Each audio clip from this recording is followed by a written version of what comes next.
Hello, everyone. I want to read a few stories to you tonight.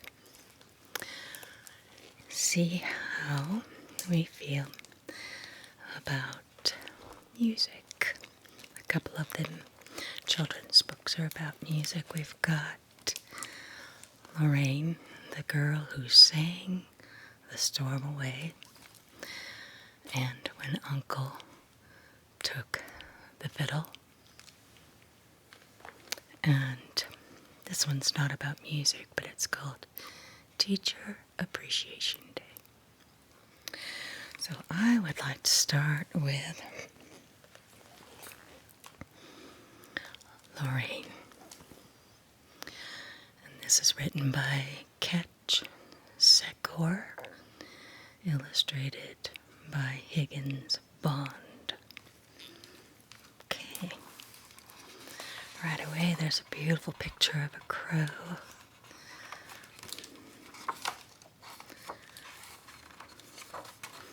This book says Best Wishes, Troy Higgins Bond. Oh, wow, it's actually signed by the illustrator and the author. That's very cool. It says, for Lydia, for my beautiful grandchildren, Andrew, Alexis, and Annabella. May they always keep music in their hearts. That's beautiful.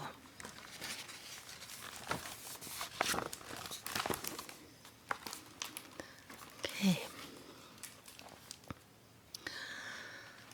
On a Tennessee farm where the music grows wild, lived a pitchfork and pawpaw and his fearless grandchild.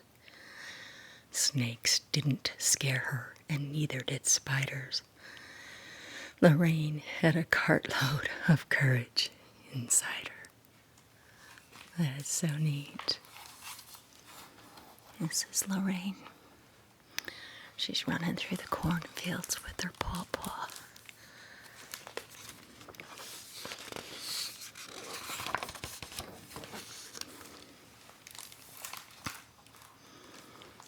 Let's see, I'll show you guys a picture and I will read. Alright. Oh, the ruckus they raised while the workday grew dark, with Lorraine on her whistle and Pawpaw on his harp. The songs they sang always lifted their spirits. On good days or bad, it was joyful to hear it. And even when storms hit those Tennessee hills, the music they played made their worries stand still. Neat.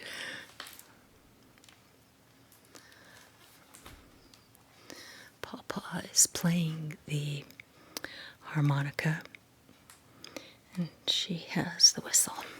Now it's pretty.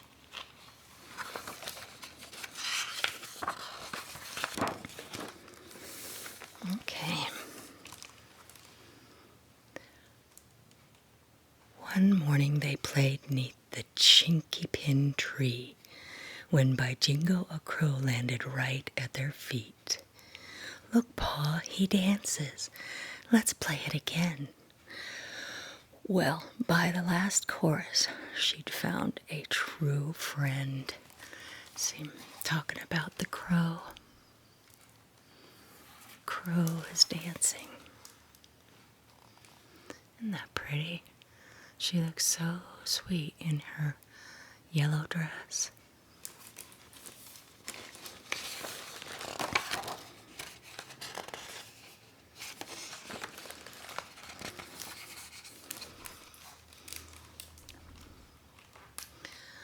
But one day at breakfast, Lorraine thought, that's weird. The bright, shiny brass dinner bell disappeared. Okay, so she's sitting at the table and she's thinking about this bell. What a pretty pretty kitchen with all the pots and pans on the wall and the old bowl and hats. And that looks like the kind of house I'd like to live in. Looks kind of like the house I live in now. Okay.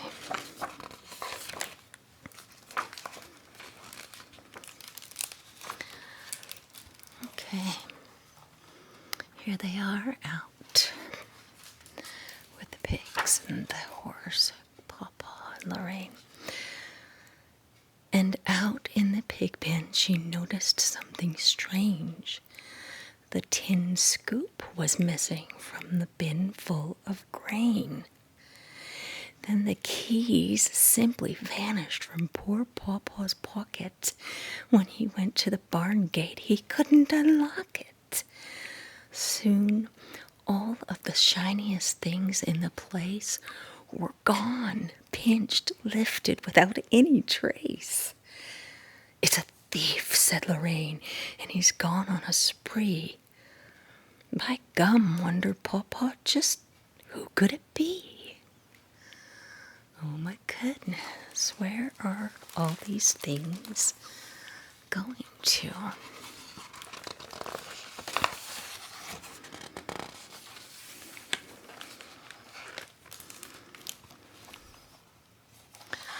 Okay, look at this storm happening. Goodness.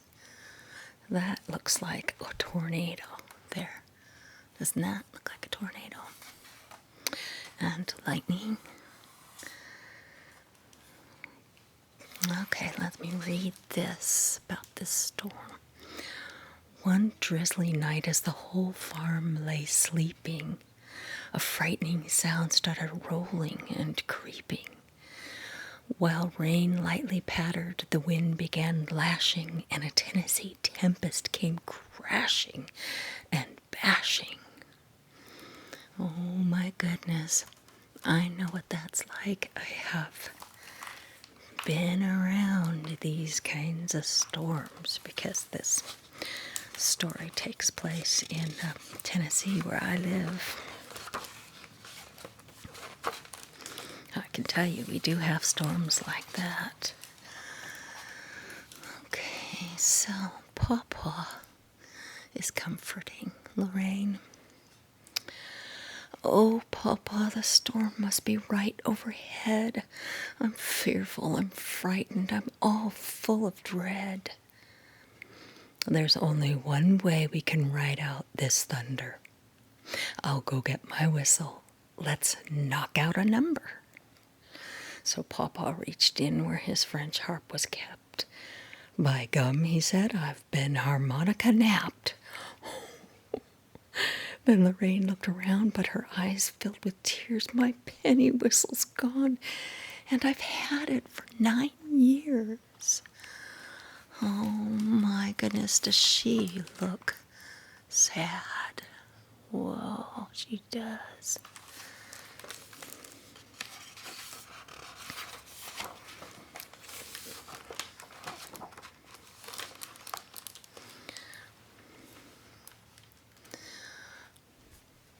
But old Papa, he hugged her in tight. He's hugging her.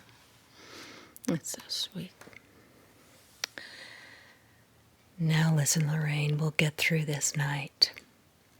See, a twister can frighten with whirling black wind, and a rainstorm makes landslides and flash floods begin.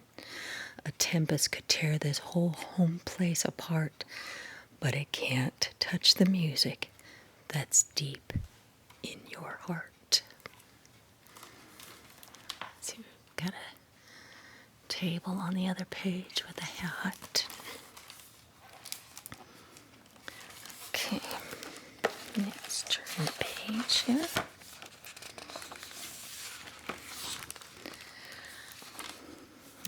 Okay.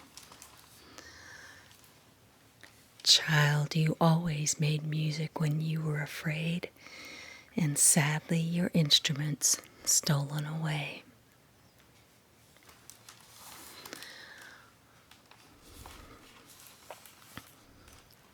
But who needs a whistle or some shiny thing when you've got a voice and a song you can sing? Then out from her room she courageously crept. Oh, Pawpaw, you're right. No, we're sure not licked yet. So, they're not going to give up.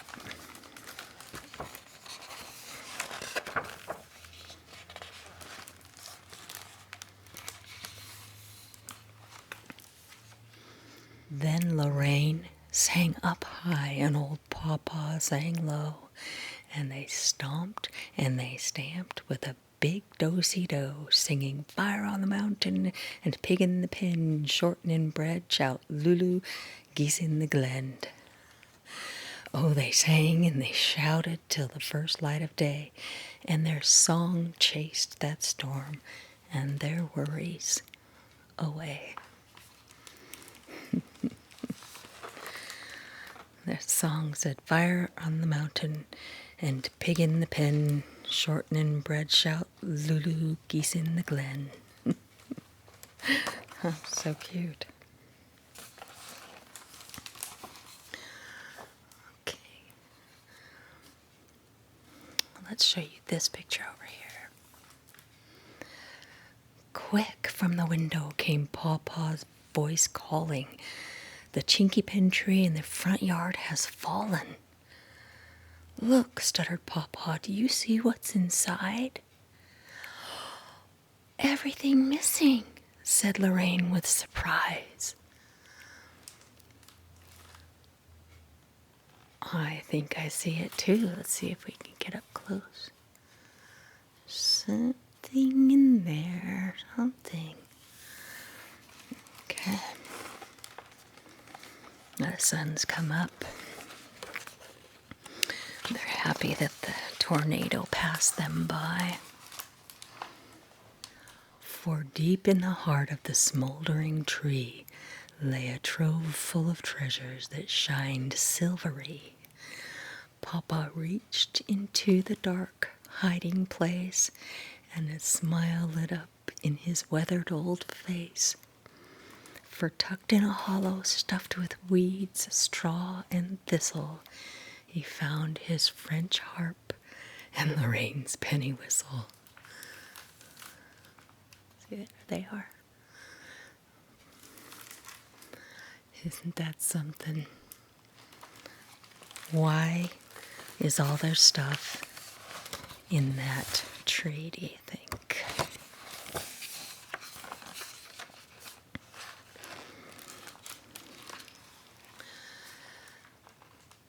They broke into song with their hearts all aglow when caw, caw, caw came the voice of the crow.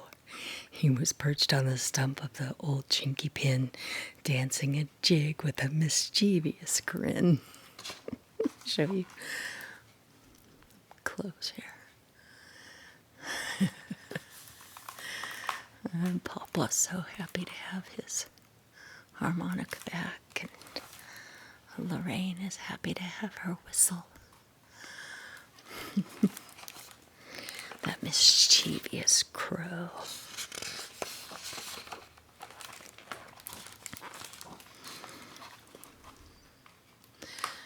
Now let's see, let's get you a view of them playing their music. How happy their eyes shone as they danced to the tune, and they planted a chinky pin seedling to bloom. Then the clouds parted ways as the music rose high, and the sunshine sparkled in the Tennessee sky. How happy they look now.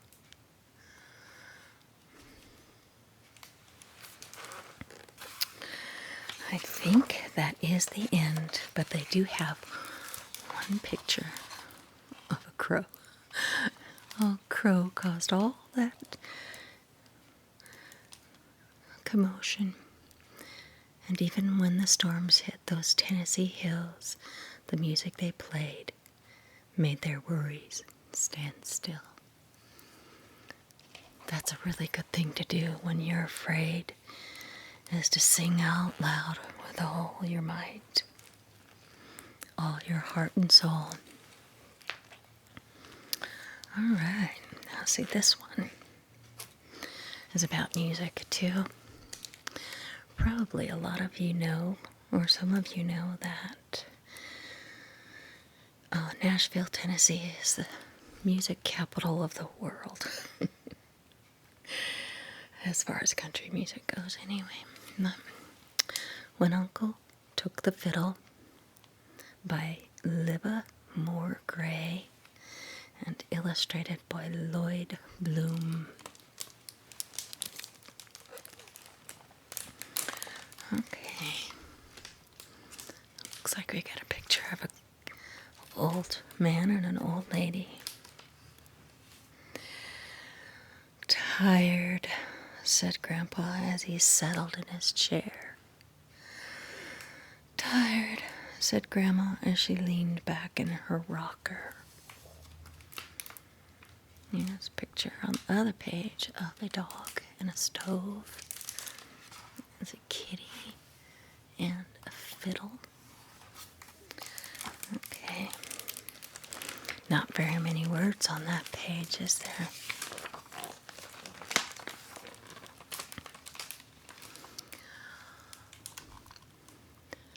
Tired, said Papa as he flopped on the sofa.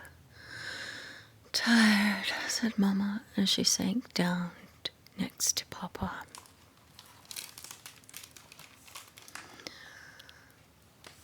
Tired, said Brother as he stretched and gave a yawn. Tired, said Sister as she put away her book. Wonder why everyone is so tired.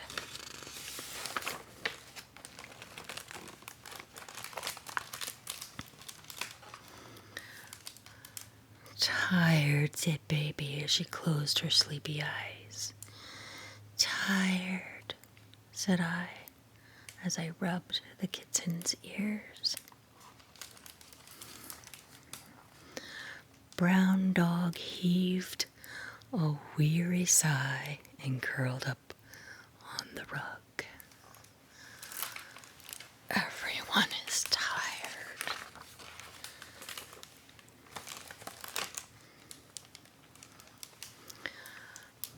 But then Uncle took the fiddle off the shelf on the wall, and when he drew the bow across the silver strings, zee saw saw, zickle zickle zang, how Uncle made that fiddle sing. Look at the dog. Look at his face.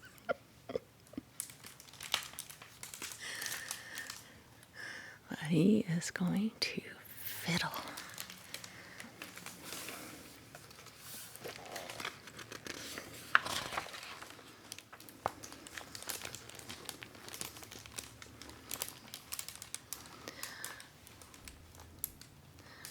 Grandpa's feet began to tap. Grandma's hands began to clap. Brown Dog lifted floppy ears. Ziggle, ziggle, zang, tippity tap, clappity clap. Brown Dog howled. Cute. Cute. Everybody's starting to enjoy music.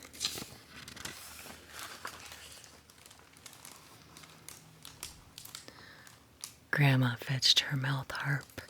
Ying-a-yang, a ying-yoing. Mama picked her old guitar. Slide down, slide. Cute. They all play instruments. She's got a guitar, and she's got a mouth harp. Doing, doing, doing. That's how those sound. They're funny instruments.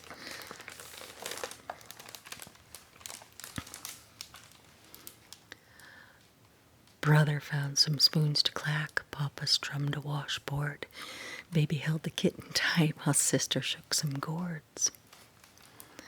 Click and clatter, shoo-sha-shoo, rick-a-rack-a-mew. So all the kids were playing percussion instruments while Daddy played the fiddle. No, it wasn't Daddy, it was Uncle. Didn't they call him Uncle? Yeah, that's, I think, is Daddy. No, that's Brother. No, Papa. Papa strummed a washboards. That's Papa. And Baby held the kitten tight. That is so cute. I love that.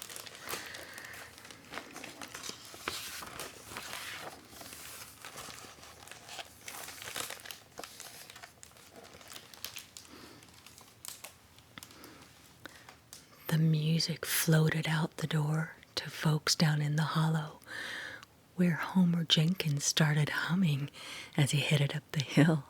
Miss Ezzie followed right behind, her banjo joining in. Pick a pluck a plum, pick a pluck a bum. So you can see they're kind of dancing, walking up the hill towards the house where the music is coming from.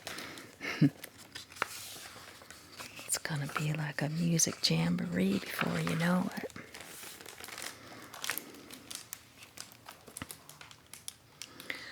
Custer Crawford brought some cider. Reuben Reed blew on a jug, and Lester Chanley entered dancing like a big old mountain bear. All three of these men came up the hill to join the music. I think sometimes when music starts playing, people start playing too.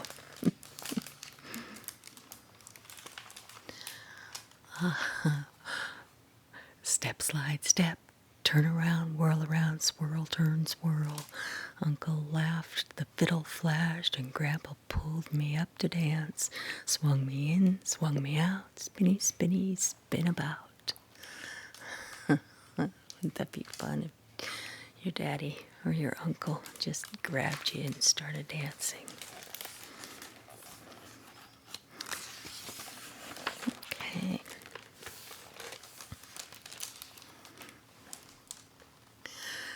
Hands clap, toes tap, in and out, spin about, pluck, a click a clatter, ying a yang a yoing, spin about, shoo sha shoo, rick a rack a mew.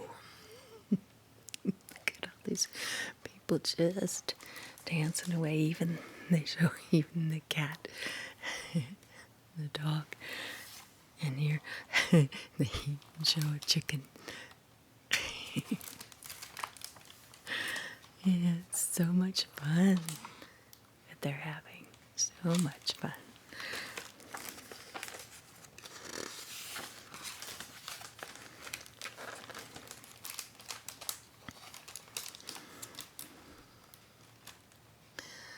Let's see, get this picture in there so you can see it.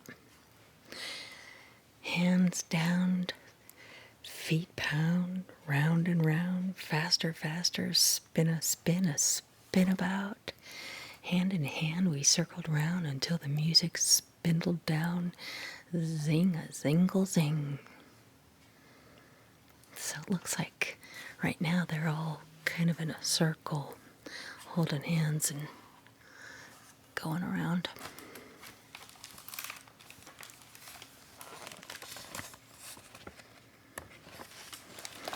What a fun family. Neighbors tipped their hats as they headed out the door.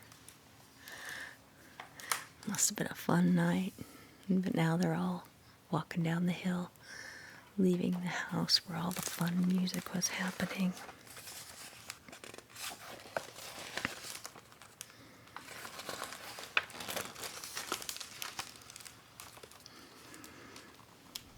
I watched their lanterns wink goodbye. I waved till they were out of sight. Brown dog howled a long good night. Kitten mewed and mewed. And he's on the hill waving goodbye. Dogs howling, cats meowing. So they all say goodbye. Then Uncle and his fiddle played one last silver sound. Shoo-sha, shoo-sha, shoo. And that's the end of the book. Okay, we just have one more. This one's called Teacher Appreciation Day.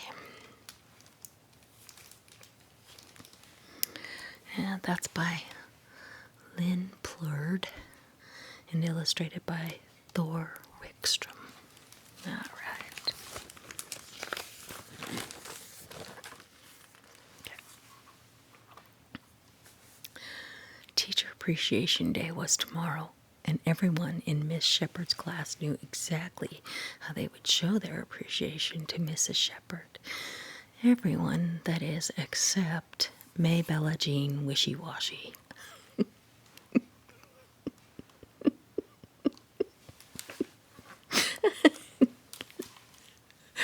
Maybella couldn't seem to make up her mind, no matter how hard she tried. Eeny, meeny, miny, mo. So many choices, I just don't know. Here's Maybella Jean Wishy-Washy. She's got all these things in her mind that she wants to share with her teacher. Okay. That night at the supermarket, all of the students shopped for a treat to bring in to Mrs. Shepherd. They crowded into the produce aisle and grabbed all kinds of apples: Early Macs, Late Macs, Red Delicious, Yellow Delicious, Granny Smith, Grampy Smith. As they walked to the checkout line, they all scrubbed, polished, sheened, and shined those apples. And they chose apples from Mrs. Shepherd because everyone knows that apples are the official treat for teachers. And meanwhile, Maybella wandered up and down the store aisles, from the deli to the dairy to the bakery to the pasta to the seafood to the frozen foods. She could not make up her mind about a treat for Mrs. Shepherd. Eeny, meeny, miny, mo, so many foods. How can I choose?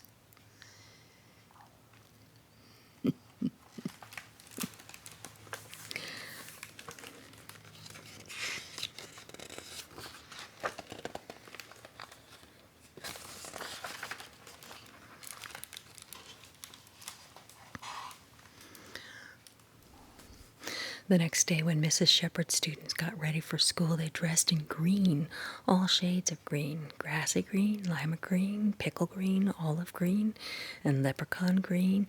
They wore green everything: green pants, green shirts, green dresses, green headbands, green suspenders, green underwear. One girl even painted her freckles green. They all wore green because it was Mrs. Shepherd's favorite color.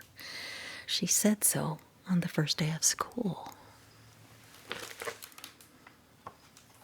There's the girl that's painting her freckles green. There's green socks. I think that's the green underwear.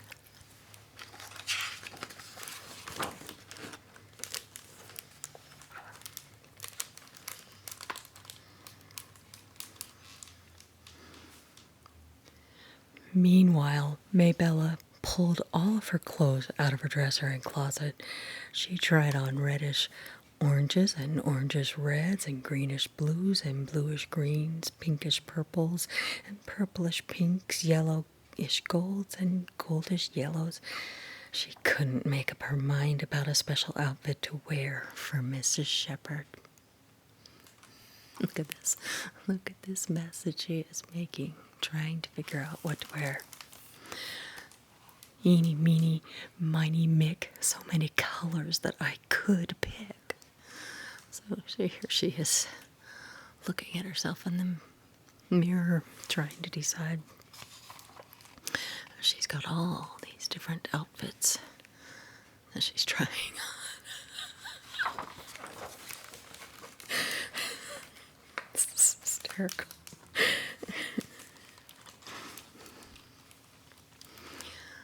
Mrs. Shepherd smiled a supersized smile when her students arrived wearing green, bearing apples and shouting, "Happy Teacher Appreciation Day, Mrs. Shepherd. You're the best teacher. Thanks for being our teacher. Hooray for Mrs. Shepherd." "Thank you, everyone," says Mrs. Shepherd. "I love apples." These faces are so cute.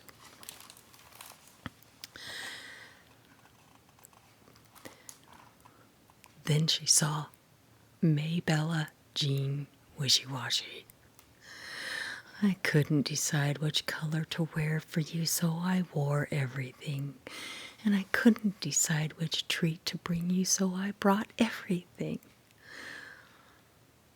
"Well, that was very thoughtful of you," answered Mrs. Shepherd. See her face, she's just going, "Well, okay."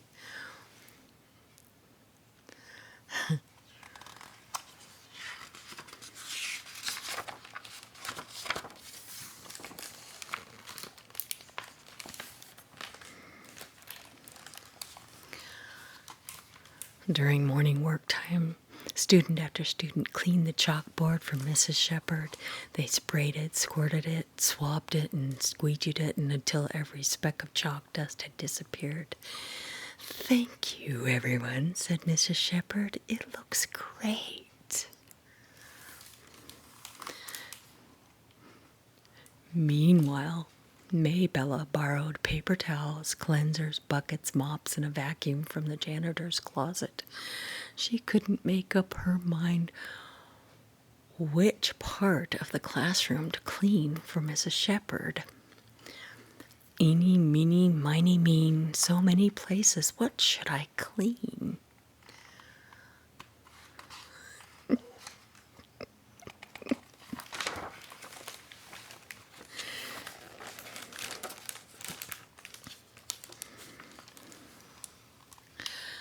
"I couldn't decide what to clean for you, Mrs. Shepherd, so I cleaned everything," said Maybella. She's got a feather duster and a broom, and this is the vacuum cleaner, and here we've got a mop. What else? Okay. "That was very helpful of you," answered Mrs. Shepherd. She looks just a bit alarmed, and the kids are kind of going, "Whoa, what did she do?" That's the look on their faces, wouldn't you say?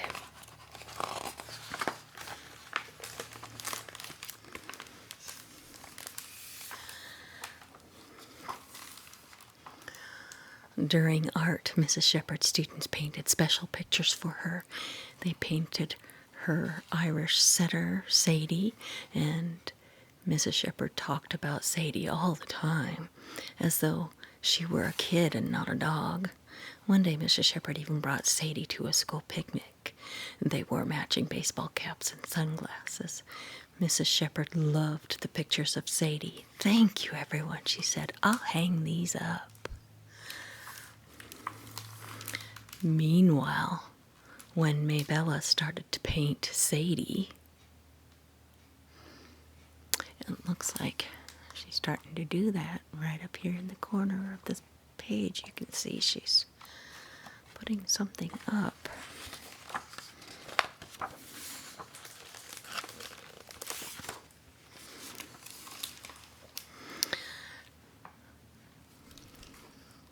She thought that Mrs. Shepherd might like kittens, too, or perhaps horses, or maybe gerbils, or giraffes, or penguins, or puffins, or aardvarks, or anteaters, or octopuses, or opossums. She couldn't make up her mind about which pet to draw for Mrs. Shepherd. Look here. There's, that looks like gerbils, I think. These are giraffes, horses, kittens. There's a dog. I think that might be her dog. I don't know. Okay. I couldn't decide which pet to paint for you, Mrs. Shepherd, so I painted everyone. Oh, well, that was very generous of you, said Mrs. Shepherd. Here is Maybella. When she was trying to decide, she says, "Eeny, meeny, miny, mess. So many pets, I'll never guess." So she's painting an octopus, a mouse, an aardvark. Looks like penguins right there. And here's a pig. She's painting a pig. She just looks like so confused, and the teacher's like, "Okay, thank you." At recess time, students raced around the schoolyard and plucked handfuls of dandelions for Mrs. Shepherd. They didn't have vases, so they plopped them into cups, caps, and crayon boxes. "Thank you, everyone," said Mrs. Shepherd. "I'll take these home." There's some girls putting some flowers in a paper cup. I don't know, they're all getting different containers. Meanwhile, Maybella raced around the schoolyard field, looking in holes, spying under rocks, and climbing up trees. She just couldn't make up her mind which nature surprise to bring to Mrs. Shepherd. Eeny, meeny, miny, mup. So much stuff I might give up. And look here, she's got a bunch of weeds and stuff, and here she's looking under a rock, and here she's... What is that? What does she do? Oh, it looks like she's looking at some insects or something. It's hard to tell.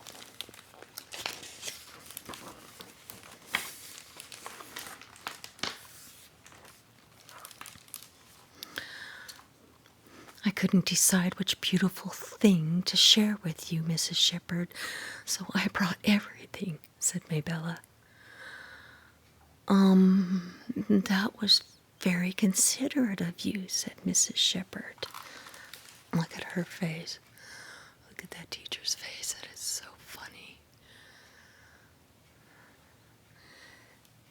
And look at the kids' faces. What in the world? Oh my goodness.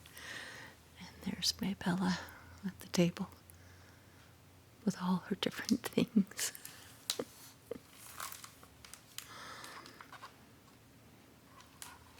That's so funny.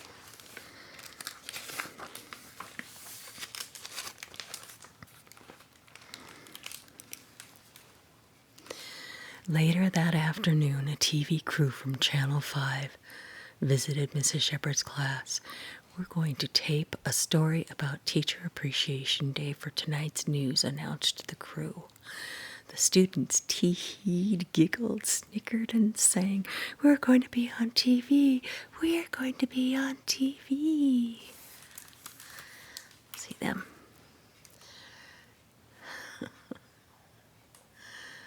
That's cute. Look at how happy they are to be on TV.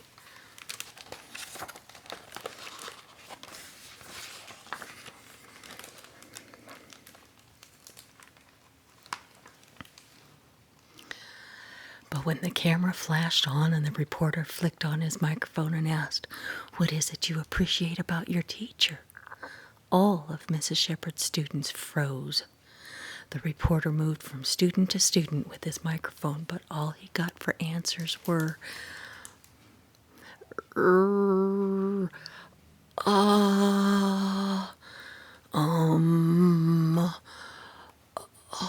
nobody knew what to say. Until he got to Maybella Jean Wishy-Washy. Maybella said, "Eeny, meeny, miny, mide, so many things." I can decide. What do I appreciate about Mrs. Shepherd?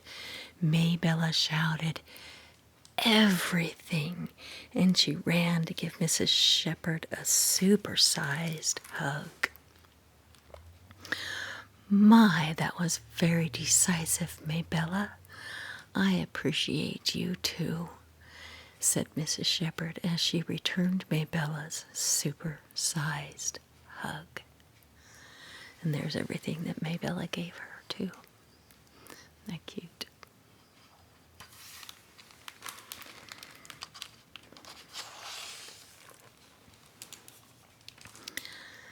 Later that night, Mrs. Shepherd saw the whole thing on the evening news. "It sure is nice to be appreciated," she said with a smile. "But once a year is quite enough." And you can see because she's with her dog and she's got cookies and flowers and apples everywhere. Her lampstand has flowers and apples from all of those kids. And then here's the TV's got that she's watching has all these flowers and apples everywhere.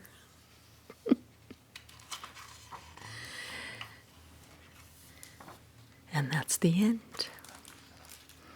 She likes Appreciation Day, but she only wants it to happen once a year. Isn't that cute? Okay, then. That is everything. We had Teacher's Appreciation Day when Uncle took the fiddle. And Lorraine, the girl who sang The Storm Away. I really enjoyed that. Thank you for joining me in my bedroom. Time to go to sleep. Night-night, everyone.